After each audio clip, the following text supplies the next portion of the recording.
Moto G8 Power é um dos mais novos intermediários focados em bateria da Motorola para 2020. A empresa decidiu tornar esse produto nichado o topo da linha G8 após uma boa resposta dos usuários na última geração, e parece que ele vem para salvar os G8, já que a primeira leva de equipamentos chegou bem fraca e confusa no final do último ano. Será então que o G8 Power deve ser então considerado por você na sua próxima compra? É o que a gente vai tentar te responder no vídeo de hoje. E claro, caso você se interesse por ele, vão ter links na descrição para as melhores lojas. Comprando por lá, você ainda ajuda o canal a trazer mais e mais vídeo para você. E bora pra análise. No final do ano passado, quando chegaram os primeiros aparelhos da oitava geração da linha Moto G, a Motorola deu início a uma espécie de reestruturação no posicionamento dos seus modelos. Antes, o G7 Power ficava no meio do caminho, um pouco melhor do que o Play, só que com algumas características mais simples que o mantinham como um aparelho de entrada, o que causava uma situação estranha, onde o mais barato era uma opção melhor que os mais caros, por conta da grande bateria, deixando então a versão G7 padrão, sem nenhum nome adicional, num limbo, onde praticamente ela não valia a pena. Agora não rola mais nada disso. O G8 Power passou à frente de todos os outros, se firmando como a melhor opção, não importa qual a característica que você mais valoriza,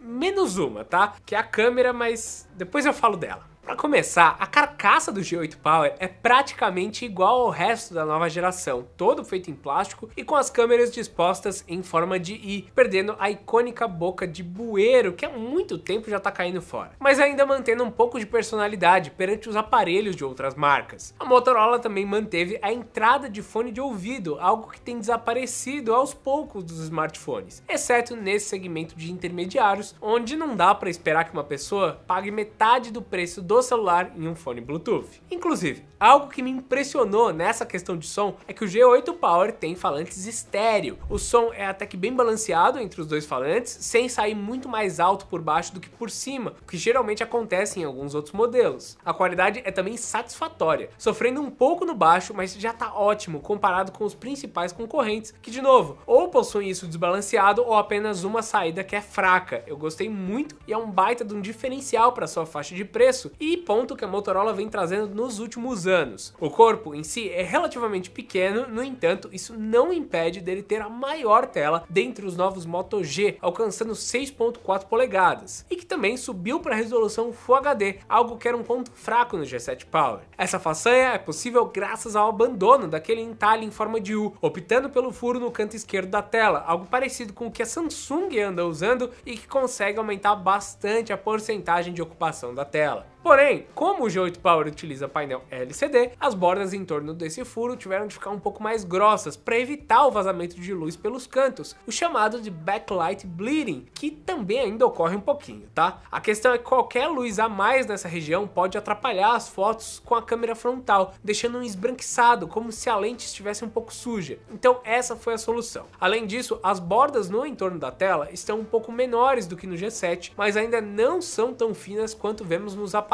da Samsung, o que pode ser um ponto negativo para o G8 Power se você é uma pessoa que prefere telas que ocupem o máximo possível da frente do aparelho. Por outro lado, a qualidade não deixa a desejar. Ela tem uma saturação um pouco diferente dos painéis AMOLED, um pouco mais realista talvez, mas ficando para trás em contraste e nos níveis de preto. É um típico painel LCD de um aparelho mais barato, mas também não tem nenhuma falha grave como alguns outros modelos da Motorola já trouxeram anteriormente. Pensando em hardware, a estratégia foi a mesma do ano passado, colocar o mesmo chip em quase todos os aparelhos, subindo do Snapdragon 632 para o 665 da linha G8. O novo chip aumenta bastante o desempenho do celular, que antes já era possível rodar praticamente qualquer coisa, e agora ele só melhorou basicamente. Para dar alguns exemplos de jogos, o Arena of Valor fica estável no alto, com aquele modo de High Frame Rate, que é os 60 frames, e o Call of Duty Mobile pode até chegar no muito alto, se você preferir. Além disso, os aplicativos vão abrir rapidamente, e ao subir de 3 para 4 GB de RAM, você vai conseguir manter um pouco mais de aplicativos abertos na memória. No geral, esse chipset serve o G8 Power muito bem, ele foi lançado no começo do ano passado, com uma versão ajustada do Snapdragon 660, sem aumentar a performance, mas melhorando o gasto de energia, algo extremamente relevante para esse aparelho. Isso porque, assim como no ano passado, o seu principal atrativo é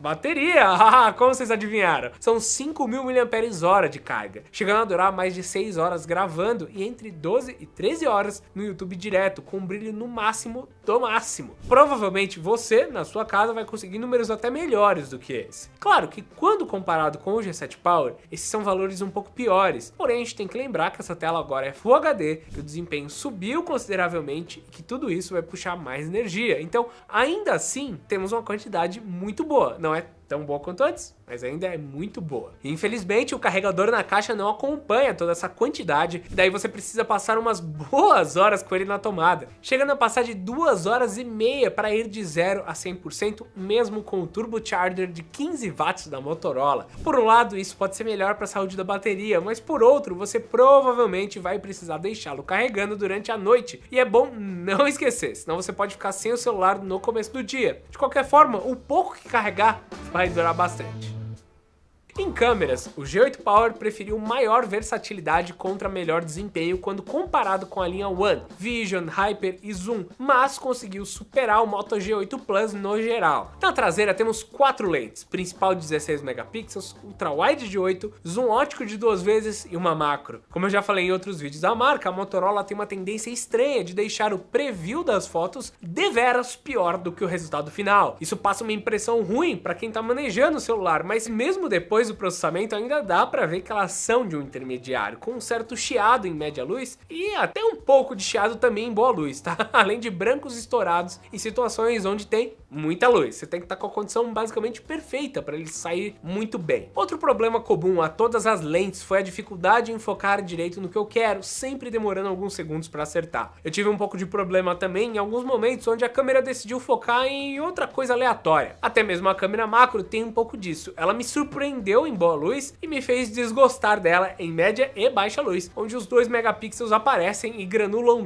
tudo. O legal é que você também consegue usá-la para gravar vídeo e brincar de fazer documentário de formiga. O Matheus adora falar documentário de formiga no texto. Mas aqui dá para ver bem claro a demora do foco quando você tenta gravar alguma coisa com ela. A única câmera que pode ficar acima da média da concorrência é a ultra-wide, que em outros aparelhos mais baratos costumam perder bem mais qualidade em comparação com as outras lentes. Ela ainda perde um pouco de cor e não espere bons resultados em fotos de noite, mas fora isso, ela fica bem próxima da câmera principal. Também não temos muitas novidades na câmera telefoto. O zoom óptico de 2 vezes é praticamente nada no dia de hoje, com a mesma qualidade mais ou menos, mas aqui temos outra diferença, pois é ela quem faz as fotos com desfoque. Por conta disso, ela se aproxima bastante da pessoa ou do objeto quando você muda para esse modo, o que deixa a pessoa um pouco mais cheinha, com uma cara de lente de 50mm, mas você perde um pouco da qualidade da foto. Para ser sincero, o recorte não é tão legal assim. Nem aqui, nem no desfoque com a câmera frontal de 16 megapixels, que também merecia um HDR um pouco melhor. Aliás, ela não é exatamente uma câmera ruim, e eu consegui um pouco mais de texturas do que qualquer Samsung, que adora me deixar um boneco de cera. Mas realmente, está muito claro, ele vai errar um pouco em HDR. E o sensor do G8 Plus ou do Vision, que é o de 25 megapixels, realmente é bem melhor. Voltando para as lentes traseiras, vamos falar um pouco sobre vídeo, e temos alguns pontos interessantes. O sensor principal já grava em 4K e com uma estabilização boa, algo que me surpreendeu. Além disso, o aplicativo de câmera é bem legal, com algumas funcionalidades úteis, como o disparo por gestos e alguns outros modos, como o destaque de cor que sempre aparece na linha da Motorola. Para resumir essa história toda, o G8 Power não tem o melhor sensor principal ou frontal pelo preço, mas tem uma consistência melhor entre câmeras traseiras, principalmente, do que outros modelos da marca, que geralmente vão ter um sensor bom e outros ruins, tipo o G8 Plus, que ele tem uma ultra-wide que não tira foto. Olha só, por aqui você consegue fazer transições de cena que vão agradar o usuário e que só precisa do intermediário mesmo, tá tudo bem equilibrado. Ah, e tomara que a Motorola corrija um pouco dessa dificuldade de foco em uma atualização posterior.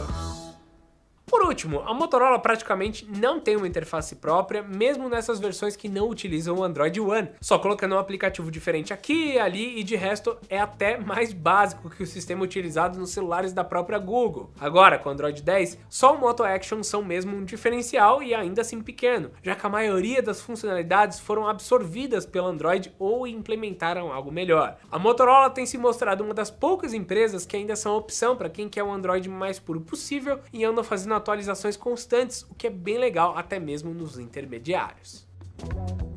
Concluindo, seria muito difícil não colocar o Power como o melhor intermediário barato do mercado hoje, mesmo que as suas câmeras não sejam realmente as melhores. Mas pelo menos esse daqui não era o foco dele, e sim bateria, onde vai bem. Se a empresa promete uns 2 dias de uso, dá pra confirmar que sim, ele pode chegar nessa marca. Sabendo disso, Snapdragon 665, boa bateria, tela legal, câmeras ok e preço competitivo, principalmente agora que o dólar tá alto e que os importados estão bem complicados. Com isso, você tem um celular que realmente pode estar na lista de quem quer um intermediário, principalmente se ele cair de preço, descendo abaixo dos R$ 1.200. No passado seria fácil dizer que isso aconteceria nos próximos meses, mas com o corona e aumento do dólar, de novo, tá incerto se vai cair, se vai subir, como que ele vai ficar. Então fique atento pro preço dele, de novo, acima de 1.200 é um pouco complicado, abaixo é muito bom. Like se gostou, comentário porque eu quero saber a opinião de vocês e claro, não se esqueça de se inscrever por aqui, porque tem vídeo de guia de compra e tecnologia saindo todos os dias. Então é isso, meus amigos, e